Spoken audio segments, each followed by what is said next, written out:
আসসালামু আলাইকুম। Hello guys everyone. High. আচ্ছা ভাই, আপনাকে আজকে একটা প্রশ্ন করি। বলেন ভাই। প্রশ্নটা হচ্ছে আমার, যে আপনি বাংলাদেশের মেয়েদেরকেও চলাফেরা দেখছেন, আবার মালয়েশিয়াতেও এসে দেখছেন, আপনার কাছে কোনটা বেশ মনে হয়েছে? আমাদের দেশ বলি যে আপনি সাপোর্ট করবেন এরকম না, আপনার কাছে যেটা ভালো মনে হয়েছে দেশের মেয়েদের চলাফেরা সেটাই বলবেন, আপনি বলেন। ঠিক আছে, আমি বলতেছি মালয়েশিয়ার যা এই দেশের যে সিরিগুলি ওরা খুব স্মার্টে চলে, কিন্তু ওদের যে ইজ্জত যেটা বলে ওরা ফ্রি মাইন্ড, ওরা এগুলো মানে আপনার কোনো মাইন্ড করে না। আপনি যে কোনো একটা এই দেশের শরীরে মালয়েশিয়ান শরীরে আপনি আই লাভ ইউ বলতে পারবেন এক নম্বর। আর যদি বলেন ভালোবাসি বিয়ে করব, ওরা খুব হাসিতে এই জিনিসটি আপনাদের কাছ থেকে আপনারও ফিল করবে, ঠিক আছে? কিন্তু ওই দিয়ে দেশে গায়ে হাত দেওয়া যাবে না।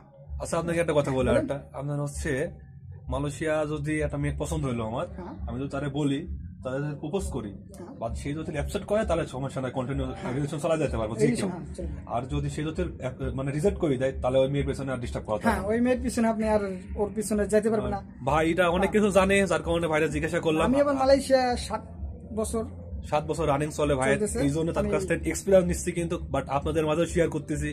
হয়তো অনেক কিছু না জানা আছে, অজানা আছে অনেক কিছুই।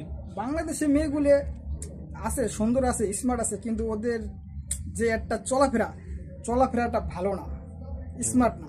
যেখানে যাবেন আপনি, যেখানেই যাইতে হবে একটু স্ট্যান্ডার্ড ভাবে যাইতে হবে। স্ট্যান্ডার্ড ভাবে যদি যান আপনি, আপনারা কেউ একটা লোক একটা কথা যদি বলে সে বুঝে বলবে। আর আপনি যদি নর্মাল ভাবে যান, আপনার পাশের একটা লোক আপনার একটা কথা বলার সাহস পাবে।